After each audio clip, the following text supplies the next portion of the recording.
بسم اللہ الرحمن الرحیم۔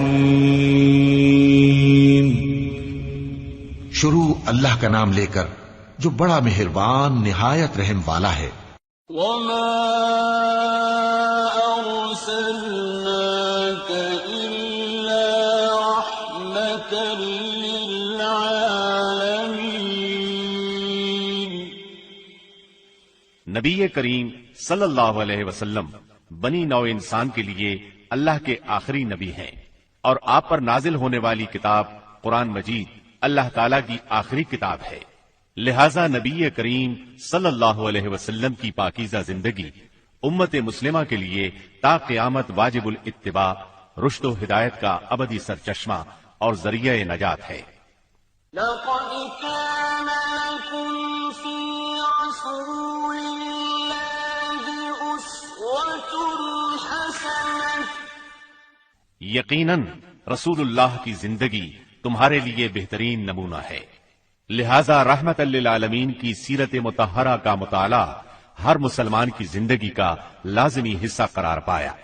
مسلمان مردوں، عورتوں اور بچوں کی اسی ضرورت کے پیش نظر دارالسلام اسٹوڈیو نے نبی رحمت صلی اللہ علیہ وسلم کی سیرت طیبہ پر سیٹ تیار کیا ہے، جس کی تیاری میں قرآن مجید، صحیح احادیث اور مستند سیرت کی کتابوں سے استفادہ کیا گیا ہے۔ اس سیٹ میں سیرت النبی صلی اللہ علیہ وسلم کو مفصل طور پر بیان کیا گیا ہے۔ نبی صلی اللہ علیہ وسلم کی زندگی کے تمام پہلو اور واقعات ترتیب وار، انتہائی دلچسپ انداز، خوبصورت آواز اور آسان الفاظ میں بیان کیے گئے ہیں۔ لیجئے سماعت فرمائیے رحمت للعالمین۔ سیرت نبوی کو مکمل طور پر بیان کرنا اس وقت تک ممکن نہیں جب تک اسلام سے پہلے اور بعد کے حالات کا تقابل نہ کیا جائے، اس لیے ہم اصل مضمون سے پہلے اسلام سے پہلے عرب کی کیفیت بیان کریں گے، عرب اقوام اور ان کی معاشرت کا نقشہ کھینچیں گے، پھر وہ حالات بیان کریں گے جن میں رسول اللہ صلی اللہ علیہ وسلم کی بعثت ہوئی۔ لفظ عرب کے لغوی معنی صحرا اور بیاب و گیاہ زمین کے ہیں۔ عہد قدیم سے یہ لفظ جزیرہ نمائے عرب اور اس میں بسنے والی قوموں پر بولا گیا ہے۔ عرب کے مغرب میں بحر احمر اور جزیرہ نمائے سینا ہے، مشرق میں خلیج عرب اور جنوبی عراق کا ایک بڑا حصہ ہے، جنوب میں بحر عرب ہے جو در حقیقت بحر ہند کا پھیلاؤ ہے، شمال میں ملک شام اور کسی قدر شمالی عراق ہے۔ ان میں سے بعض سرحدوں کے بارے میں اختلاف بھی ہے۔ کل رقبے کا اندازہ 10 لاکھ سے 13 لاکھ مربع میل تک کیا گیا ہے۔ نسلی اعتبار سے مورخین نے عرب اقوام کی 3 قسمیں قرار دی ہیں۔ نمبر 1، عرب بائدہ، یعنی وہ قدیم عرب قبائل اور قومیں جو بالکل ناپید ہو گئیں اور ان کے متعلق ضروری معلومات بھی دستیاب نہیں، مثلا عاد، سمود، تسم، جدیس، عمالقہ وغیرہ۔ نمبر 2، عرب عاربہ، یعنی وہ عرب قبائل جو یارب بن یشجب بن قحطان کی نسل سے ہیں، انہیں قحطانی عرب کہا جاتا ہے۔ نمبر 3، عرب مستعربہ، یعنی وہ قبائل جو سیدنا اسماعیل علیہ السلام کی نسل سے ہیں، انہیں عدنانی عرب کہا جاتا ہے۔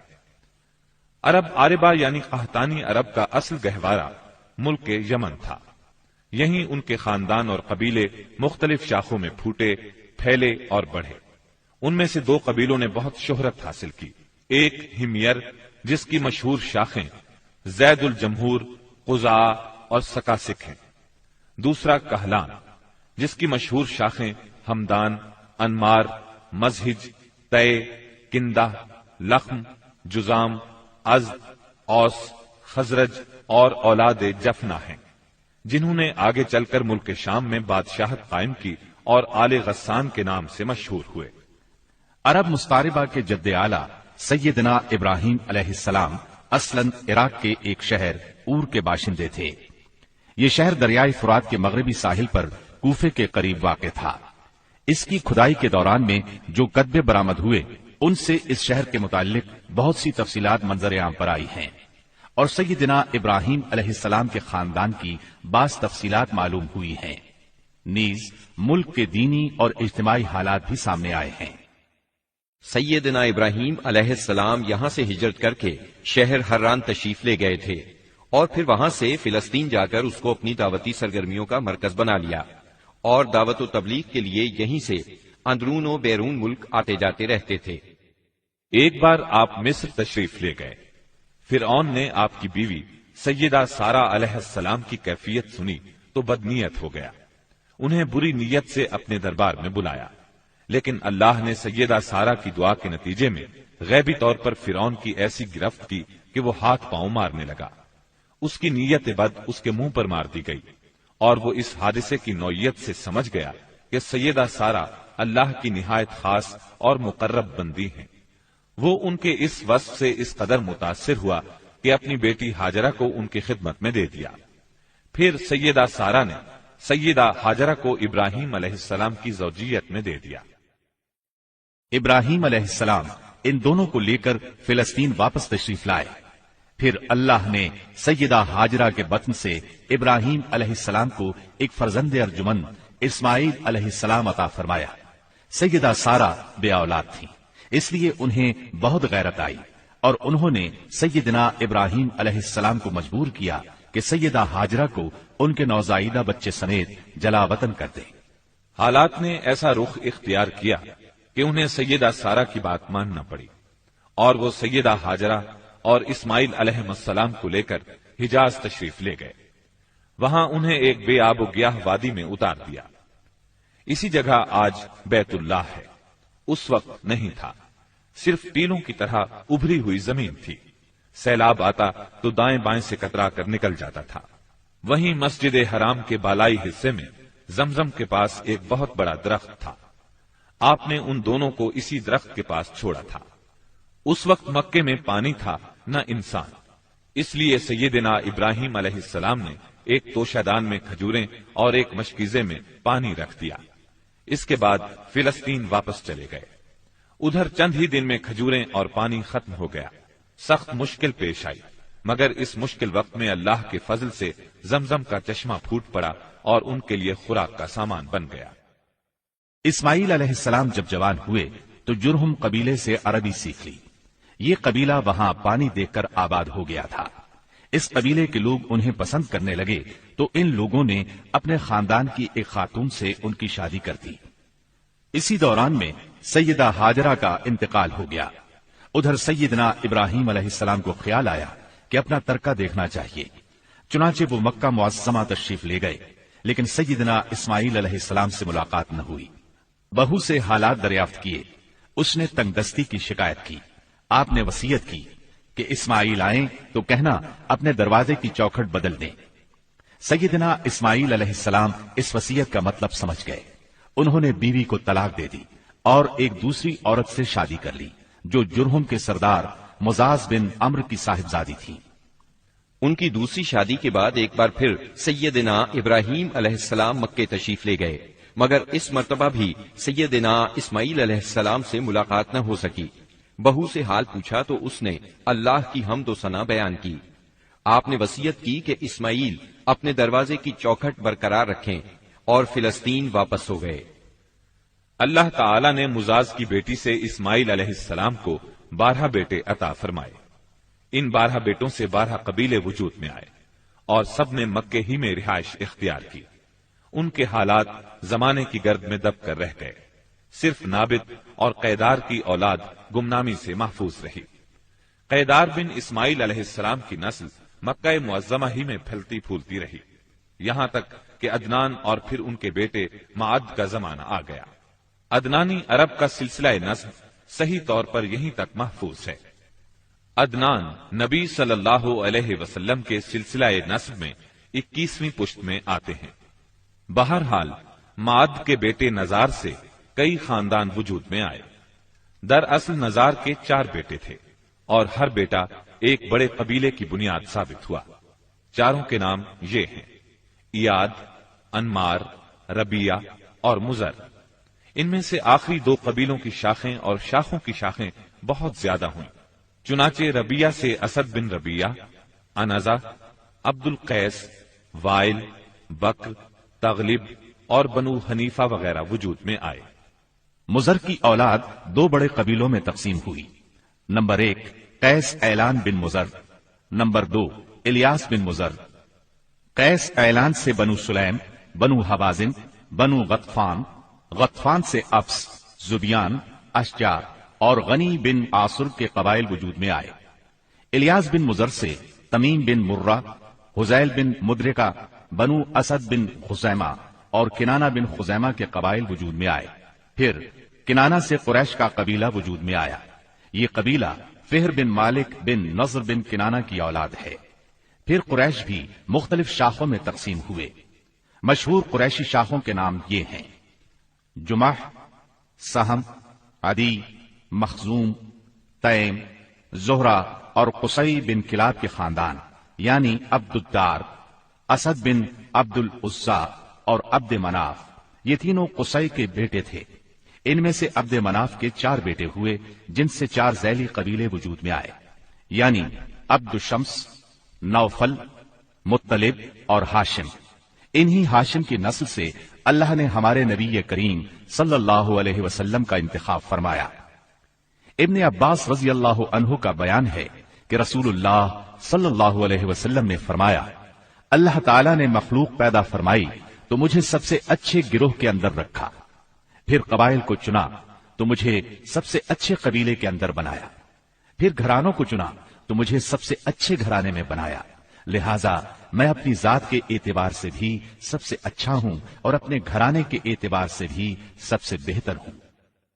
جس وقت جزیرۃ العرب پر اسلام کا سورج طلوع ہوا، وہاں 2 قسم کے حکمران تھے، ایک تاج پوش بادشاہ جو حقیقت میں مکمل طور پر آزاد اور خود مختار نہیں تھے، اور دوسرے قبائلی سردار جنہیں اختیارات کے لحاظ سے وہی حیثیت حاصل تھی جو تاج پوش بادشاہوں کی تھی، لیکن ان کی اکثریت کو ایک مزید امتیاز یہ حاصل تھا کہ وہ مکمل طور پر آزاد اور خود مختار تھے۔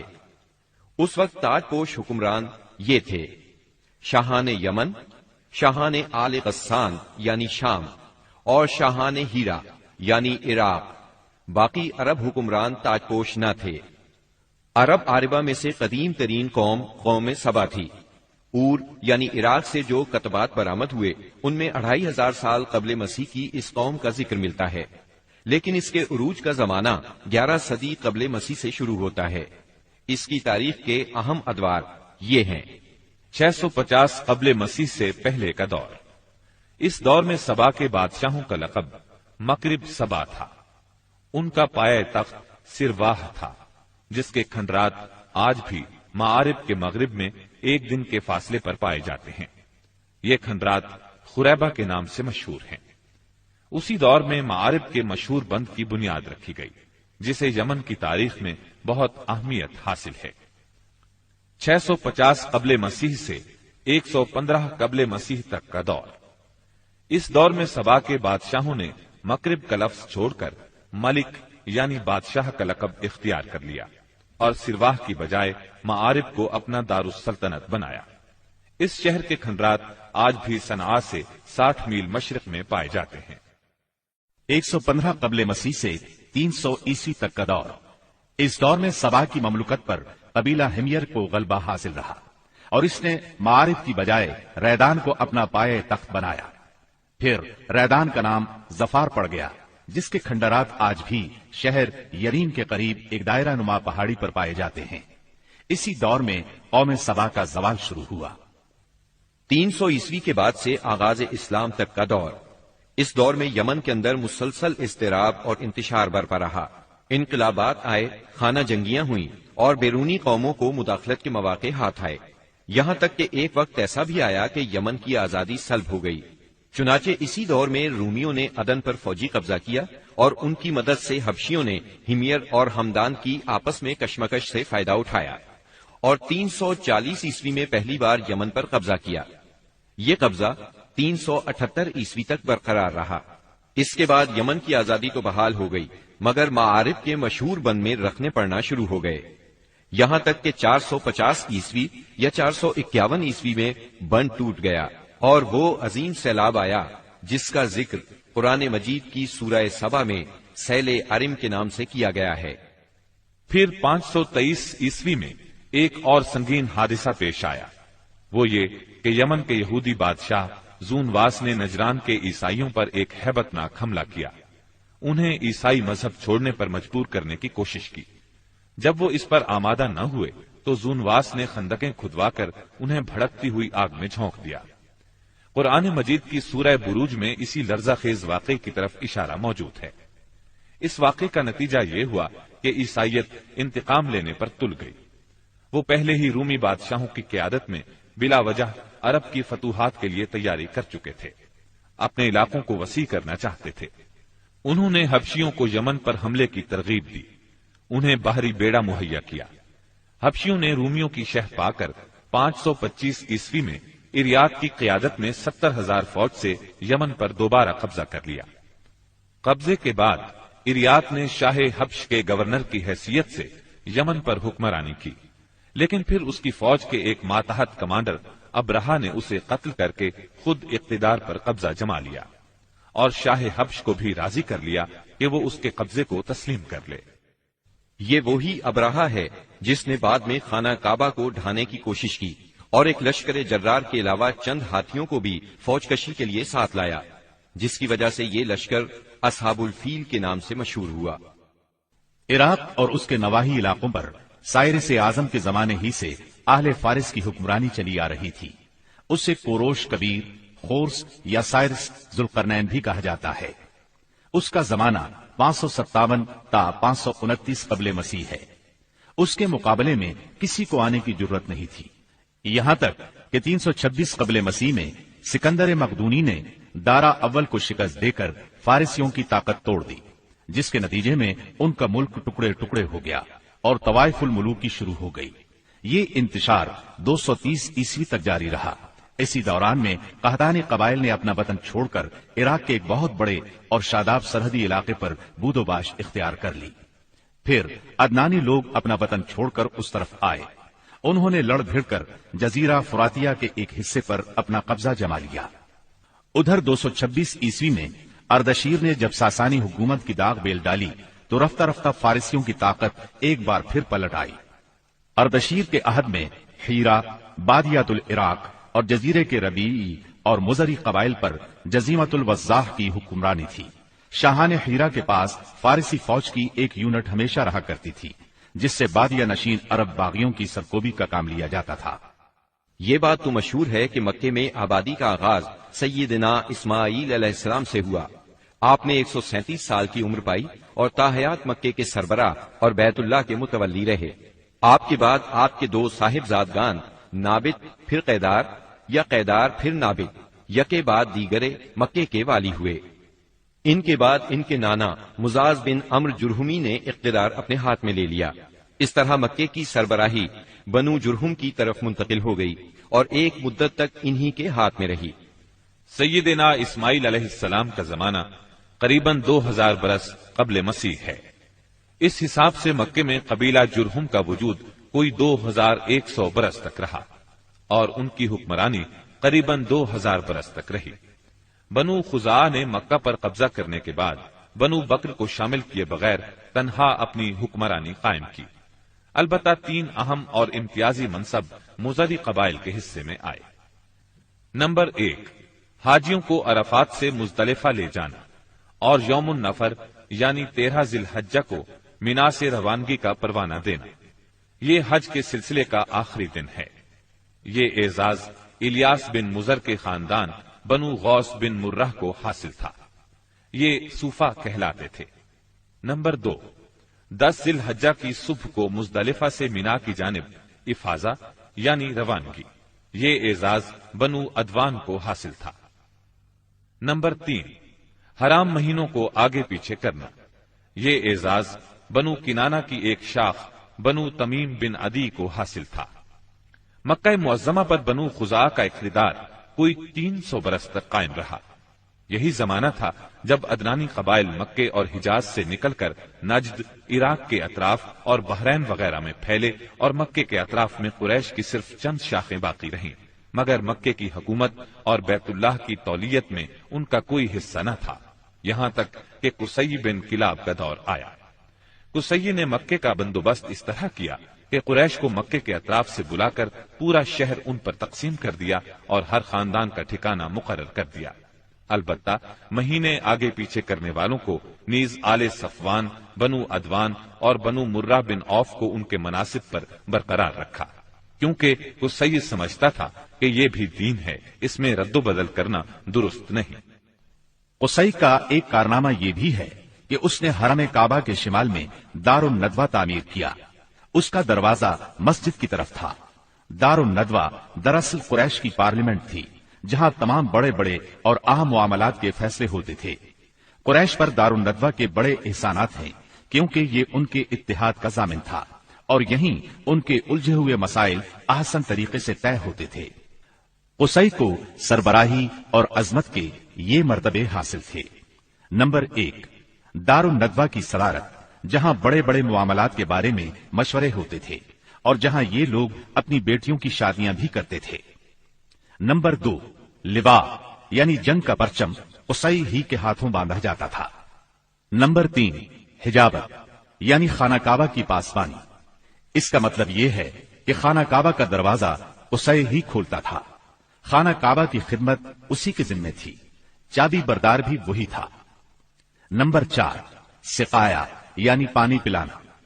اس کی صورت کچھ یوں تھی کہ حوض میں حاجیوں کے لیے پانی بھر دیا جاتا تھا، اس میں کچھ کھجور اور کشمش ڈال کر اسے شیریں بنایا جاتا تھا۔ حجاج جب مکے آتے تو اسے پیتے تھے۔ نمبر 5، رفادہ یعنی حاجیوں کی میزبانی۔ حاجیوں کے لیے بطور ضیافت کھانا تیار کیا جاتا تھا۔ اس مقصد کے لیے قصی نے قریش پر ایک خاص رقم مقرر کر رکھی تھی۔ یہ رقم حج کے موسم میں قصی کے پاس جمع ہو جاتی تھی۔ وہ اس رقم سے حاجیوں کے لیے کھانا تیار کراتا تھا۔ جو لوگ تنگ دست ہوتے یا جن کے پاس توشہ نہ ہوتا وہ یہی کھانا کھاتے تھے۔ ان کے علاوہ کچھ اور عہدے بھی تھے جنہیں قریش نے آپس میں تقسیم کر رکھا تھا۔ ان کی تفصیل یہ ہے۔ نمبر 1، ایسار یعنی فال گیری، قسمت کا حال دریافت کرنے کے لیے بتوں کے پاس جو تیر رکھے رہتے تھے ان کی تولیت۔ یہ منصب بنو جماح کو حاصل تھا۔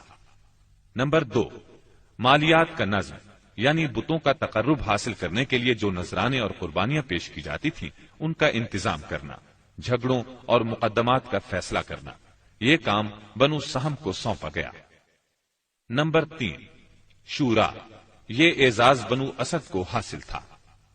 نمبر 4، اشناق یعنی دیت اور جرمانوں کا نظم۔ اس منصب پر بنو تیم فائز تھے۔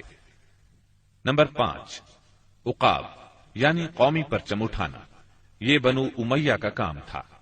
نمبر 6، قبہ یعنی فوجی کیمپ کا انتظام اور شاہ سواروں کی قیادت، یہ کام بنو مخزوم کے حصے میں آیا تھا۔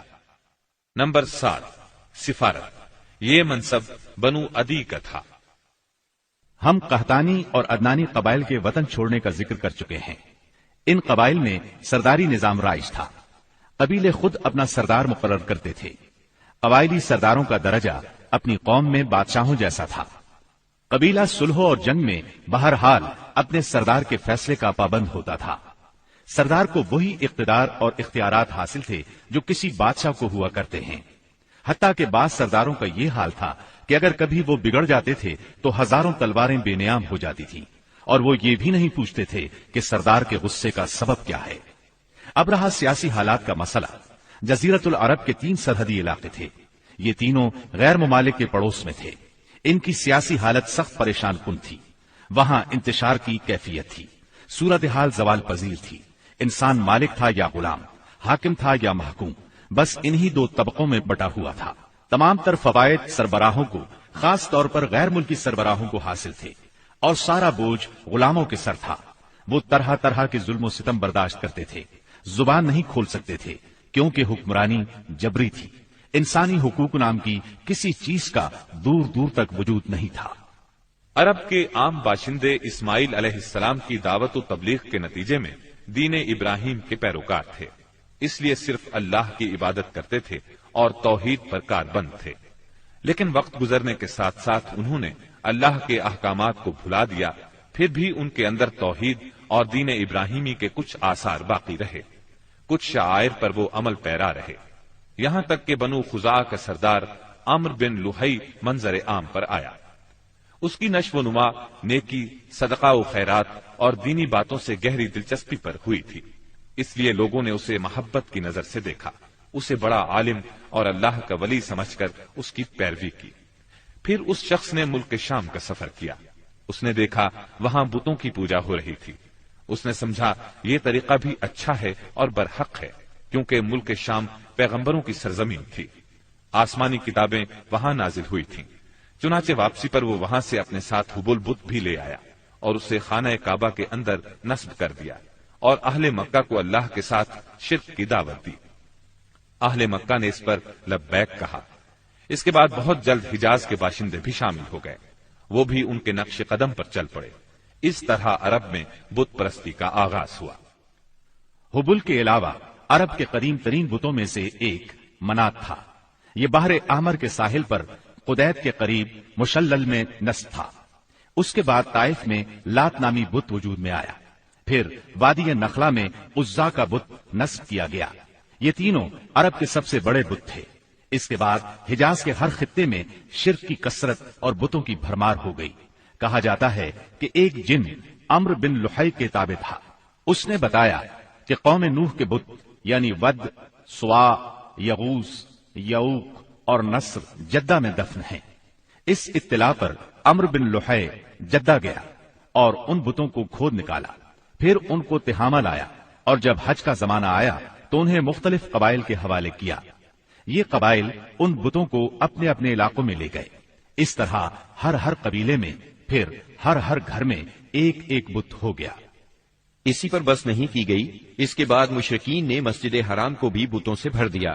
چنانچہ جب مکہ فتح ہوا تو بیت اللہ اور اس کے گردا گرد 360 بت تھے، جن کو خود رسول اللہ صلی اللہ علیہ وسلم نے اپنے دست مبارک سے توڑا۔ آپ ہر ایک بت کو چھڑی سے ٹھوکر مارتے اور وہ گر جاتا۔ پھر آپ نے حکم دیا ان تمام بتوں کو مسجد حرام سے باہر نکال دو۔ چنانچہ ان سارے بتوں کو مسجد حرام سے باہر نکال کر جلا دیا گیا۔ غرض شرک اور بت پرستی اہل جاہلیت کے دین کا سب سے بڑا مظہر بن چکی تھی، اور ان لوگوں کو یہ گھمنڈ بھی تھا کہ وہ سیدنا ابراہیم علیہ السلام کے دین پر ہیں۔ پھر اہل جاہلیت کے یہاں بت پرستی کے کچھ خاص طریقے بھی رائج تھے، جو زیادہ تر عمرو بن لحی کے گھڑے ہوئے تھے۔ یہ جاہل لوگ سمجھتے تھے کہ عمرو بن لحی کے طریقے دین ابراہیمی میں تبدیلی نہیں بلکہ بدعت حسنہ ہیں۔ ان میں بت پرستی کی کیا کیا رسمیں رائج تھیں، اس کی تفصیل بھی سن لیں۔ نمبر 1، اس دور کے جاہل مشرک بتوں کے پاس مجاور بن کر بیٹھتے تھے، ان کی پناہ ڈھونڈتے تھے، انہیں زور زور سے پکارتے تھے، حاجت روائی اور مشکل کشائی کے لیے ان کو پکارتے تھے اور سمجھتے تھے کہ وہ اللہ سے سفارش کر کے ہماری مراد پوری کرا دیں گے۔ نمبر 2، وہ بتوں کا حج اور طواف کرتے تھے، ان کے سامنے عجز و نیاز سے پیش آتے تھے اور انہیں سجدہ کرتے تھے۔ نمبر 3، بتوں کے لیے نذرانے اور قربانیاں پیش کرتے اور قربانی کے ان جانوروں کو کبھی بتوں کے آستانوں پر لے جا کر ذبح کرتے تھے اور کبھی کسی اور جگہ ذبح کر لیتے تھے، مگر بتوں کے نام پر ذبح کرتے تھے۔ ذبح کی ان دونوں صورتوں کا ذکر اللہ تعالیٰ نے سورۃ المائدہ کی آیت نمبر 3 میں کیا ہے۔ وَمَا ذُبِحَ عَلَى النُّصُبِ، یعنی وہ جانور بھی حرام ہیں جو آستانوں پر ذبح کیے گئے ہوں۔ دوسری جگہ یعنی سورہ انعام کی آیت 121 میں فرماتے ہیں، وَلَا تَأْكُلُوا مِمَّا لَمْ يُذْكَرِ اسْمُ اللَّهِ عَلَيْهِ، یعنی اس جانور کا گوشت مت کھاؤ جس پر اللہ کا نام نہ لیا گیا ہو۔ نمبر 4، بتوں کا قرب حاصل کرنے کا ایک طریقہ یہ بھی تھا کہ مشرقین اپنی سمجھ کے مطابق اپنے کھانے پینے کی چیزوں اور اپنی کھیتی اور چوپائے کی پیداوار کا ایک حصہ بتوں کے لیے خاص کرتے تھے۔ اس سلسلے میں ان کا دلچسپ رواج یہ تھا کہ وہ اللہ کے لیے بھی اپنی کھیتی اور جانوروں کی پیداوار کا ایک حصہ خاص کرتے تھے، پھر مختلف اسباب کی بنا پر اللہ کا حصہ تو بتوں کی طرف منتقل کر سکتے تھے، لیکن بتوں کا حصہ کسی بھی حال میں اللہ کی طرف منتقل نہیں کر سکتے تھے۔ اس بری عادت کا تذکرہ بھی اللہ تعالی نے سورہ انعام کی آیت 136 میں کیا ہے۔ اللہ نے جو کھیتی اور چوپائے پیدا کیے ہیں اس کا ایک حصہ انہوں نے اللہ کے لیے مقرر کیا، اور بذام خود کہتے ہیں کہ یہ اللہ کے لیے ہے اور یہ ہمارے شرکا کے لیے ہے، تو جو ان کے شرکا کے لیے ہوتا ہے وہ تو اللہ کے لیے نہیں پہنچتا، مگر جو اللہ کے لیے ہوتا ہے وہ ان کے شرکا تک پہنچ جاتا ہے۔ کتنا برا ہے وہ فیصلہ جو یہ لوگ کرتے ہیں۔ نمبر 5، بتوں کا قرب حاصل کرنے کا ایک طریقہ یہ بھی تھا کہ وہ مشرکین کھیتی اور چوپایوں میں مختلف قسم کی نظریں مانتے تھے۔ اللہ تعالی سورہ انعام کی آیت 138 میں فرماتے ہیں، وقالوا هذه أنعام وحرث حجر لا يطعمها إلا من نشاء بزعمهم وأنعام حرمت ظهورها وأنعام لا يذكرون اسم الله عليها افتراء عليه۔ ان مشرکین نے اپنے خیال پر یہ بھی کیا کہ یہ چوپائے اور کھیتیاں ممنوع ہیں، انہیں وہی کھا سکتا ہے جسے ہم چاہیں، اور یہ وہ چوپائے ہیں جن کی پیٹھ حرام کی گئی ہے، یعنی نہ ان پر سواری کی جا سکتی ہے اور نہ سامان لادا جا سکتا ہے، اور کچھ چوپائے ایسے ہیں جن پر یہ لوگ اللہ پر افتراء کرتے ہوئے اللہ کا نام نہیں لیتے۔ یہ تھے ان کے عقائد۔ انہی جانوروں میں بحیرہ، صائبہ، وسیلہ اور حام تھے۔ سیرت نگار ابن اسحاق کہتے ہیں، بحیرہ صائبہ کی بچی کو کہا جاتا ہے اور صائبہ اس اونٹنی کو کہا جاتا ہے جس سے پے در پے 10-12 مادہ بچے پیدا ہوں، درمیان میں کوئی نر نہ ہو۔ ایسی اونٹنی کو آزاد چھوڑ دیا جاتا تھا، اس پر سواری نہیں کی جاتی تھی، اس کے بال بھی نہیں کاٹے جاتے تھے، اور مہمان کے سوا اس کا دودھ کوئی نہیں پی سکتا تھا۔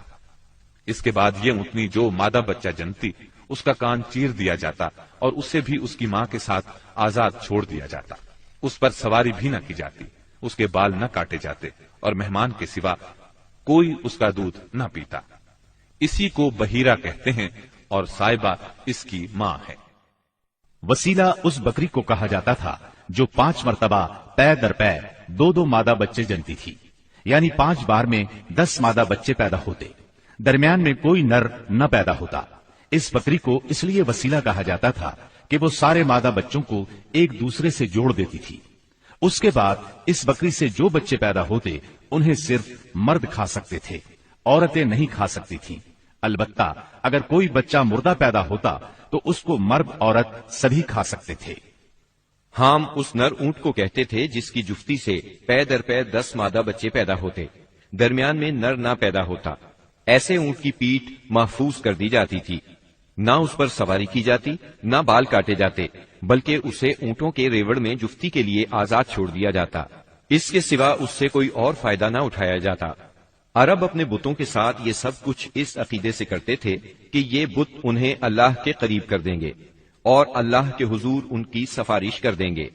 چنانچہ مشرکین جو کہتے تھے، قرآن کریم میں اللہ تعالیٰ نے سورہ زمر کی آیت نمبر 3 میں اس طرح تذکرہ کیا ہے، لا نعبدهم إلا ليقربونا إلى الله زلفى، ہم ان کی عبادت صرف اس لیے کر رہے ہیں کہ وہ ہمیں اللہ کے قریب کر دیں۔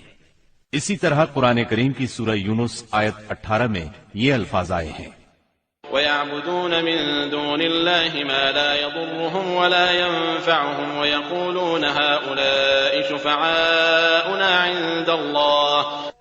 یہ مشرکین اللہ کے سوا ان کی عبادت کرتے ہیں جو انہیں نہ نفع پہنچا سکیں نہ نقصان، اور کہتے ہیں کہ یہ اللہ کے پاس ہمارے سفارشی ہیں۔ مشرکین عرب کاہنوں، عرافوں اور نجومیوں کی خبروں پر بھی ایمان رکھتے تھے۔ کاہن اسے کہتے ہیں جو آنے والے واقعات کی پیش گوئی کرے اور جو چھپے ہوئے رازوں کے جاننے کا دعویٰ کرے۔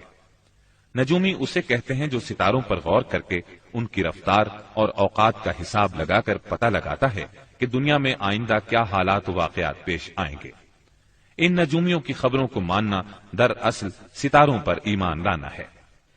مشرکین میں بدشگونی کا بھی رواج تھا، اسے عربی میں طیارہ کہتے ہیں۔ اس کی صورت یہ تھی کہ مشرکین کسی چڑیا یا ہرن کے پاس جا کر اسے بھگاتے تھے، اگر وہ دائیں طرف بھاگتا تو اسے اچھا شگون خیال کرتے، کامیابی کی علامت خیال کرتے اور اپنا کام کر گزرتے۔ اگر وہ بائیں طرف بھاگتا تو اسے نحوست کی علامت سمجھ کر اپنے کام سے باز رہتے۔ اسی طرح اگر کوئی چڑیا یا جانور راستہ کاٹ دیتا تو اس کو منحوس خیال کرتے۔ اسی سے ملتی جلتی ایک حرکت یہ تھی کہ مشرکین خرگوش کے ٹخنے کی ہڈی لٹکاتے تھے اور بعض دنوں، بعض مہینوں، جانوروں، گھروں اور عورتوں کو منحوس سمجھتے تھے۔ آج کے دور میں بھی ایسی باتیں سننے میں آتی ہیں، کالی بلی راستہ کاٹ گئی، اللہ خیر کرے، وغیرہ۔ قریش کی ایک بدعت یہ تھی کہ وہ کہتے تھے ہم سیدنا ابراہیم علیہ السلام کی اولاد ہیں، حرم کے پاسبان، بیت اللہ کے والی اور مکے کے باشندے ہیں، کوئی شخص ہمارا ہم مرتبہ نہیں اور نہ کسی کے حقوق ہمارے حقوق کے مساوی ہیں۔ اسی لیے یہ لوگ اپنا نام ہمس یعنی بہادر رکھتے تھے، لہذا ہمارے شایان شان نہیں کہ ہم حدود حرم سے باہر جائیں۔ چنانچہ حج کے دوران میں یہ لوگ عرفات نہیں جاتے تھے اور نہ وہاں سے افاضہ کرتے تھے، بلکہ مزدلفہ ہی میں ٹھہر کر وہیں سے افاضہ کر لیتے تھے۔ اللہ تعالیٰ نے اس بدعت کی اصلاح کرتے ہوئے سورہ بقرہ کی آیت 199 میں فرمایا، ثم افیضوا من حیث افاض الناس، یعنی تم لوگ بھی وہیں سے افاضہ کرو جہاں سے سارے لوگ افاضہ کرتے ہیں۔ ان کی ایک بدعت یہ بھی تھی کہ انہوں نے بیرون حرم کے باشندوں کو حکم دے رکھا تھا کہ وہ حرم میں آنے کے بعد پہلا طواف ہمس سے حاصل کیے ہوئے کپڑوں ہی میں کریں۔ چنانچہ ان کا کپڑا اگر دستیاب نہ ہوتا تو مرد ننگے طواف کرتے اور عورتیں اپنے سارے کپڑے اتار کر صرف ایک چھوٹا سا کھلا کرتا پہن لیتی اور اسی میں طواف کرتی اور دوران طواف یہ شعر پڑھتی، اليوم يبدو بعضه أو كله وما بدأ منه فلا أحله، آج کچھ یا ساری شرمگاہ کھل جائے گی، لیکن جو کھل جائے میں اسے دیکھنا حلال قرار نہیں دیتی۔ اللہ تعالیٰ نے ان خرافات کے خاتمے کے لیے سورہ آراف کی آیت نمبر 31 میں فرمایا، یا بنی آدم خذوا زینتکم عند کل مسجد، یعنی اے آدم کے بیٹو، ہر مسجد کے پاس اپنی زینت اختیار کرو۔ یہی دین یعنی شرک و بت پرستی اور توہمات و خرافات پر مبنی عقیدے والا دین عام اہل عرب کا دین تھا۔ اس کے علاوہ جزیرت العرب کے مختلف اطراف میں یہودیت، مسیحیت، مجوسیت اور سابعیت نے بھی قدم جما لیے تھے۔ جزیرت العرب میں یہود کا دور اس وقت سے شروع ہوتا ہے جب فلسطین میں بابل اور آشور کی حکومت کی فتوحات کی وجہ سے یہودیوں کو اپنا وطن چھوڑنا پڑا۔ اس حکومت کی سخت گیری اور بخت نصر کے ہاتھوں یہودی بستیوں کی تباہی اور ویرانی، ان کے ہیکل کی بربادی اور ان کی اکثریت کی ملک بابل سے جلا وطنی کا نتیجہ یہ ہوا کہ یہود کی ایک جماعت فلسطین چھوڑ کر حجاز کے شمالی اطراف میں آ بسی اور یثرب، خیبر اور تیماء میں آباد ہو کر یہاں اپنی باقاعدہ بستیاں بسا لی، قلعے تعمیر کر لیے اور گڑھیاں بنا لی۔ وطن چھوڑ کر آنے والے ان یہود کے ذریعے عرب باشندوں میں کسی قدر یہودی مذہب کا بھی رواج ہوا اور اسلام کے ظہور سے پہلے اس کو بھی ایک اچھی بھلی حیثیت حاصل ہو گئی۔ اسلام کے ظہور کے وقت مشہور یہودی قبائل یہ تھے: خیبر، نذیر، مستلق، قریظہ اور قینقاع۔ جہاں تک عیسائی مذہب کا تعلق ہے، بلاد عرب میں اس کی آمد حبشی اور رومی قبضہ گیروں اور فاتحین کے ذریعے ہوئی۔ یمن پر حبشیوں کا قبضہ پہلی بار 340 عیسوی میں ہوا اور 378 عیسوی تک برقرار رہا۔ اس دوران یمن میں مسیحی مشن کام کرتا رہا۔ قریباً اسی زمانے میں ایک متقی اور پرہیزگار شخص فیمیون نجران پہنچا اور وہاں کے باشندوں میں عیسائی مذہب کی تبلیغ کی۔ نجران کے لوگوں کو اس کے دین میں کچھ ایسی سچی علامات نظر آئیں کہ وہ عیسائی ہو گئے۔ جہاں تک مجوسی مذہب کا تعلق ہے تو اسے زیادہ تر اہل فارس کے ہمسایہ عربوں میں فروغ حاصل ہوا، مثلا عراق، عرب، بحرین، ہجر اور خلیج عربی کے ساحلی علاقے۔ ان کے علاوہ یمن پر فارسی قبضے کے دوران میں وہاں بھی اکا دکا افراد نے مجوسیت قبول کی۔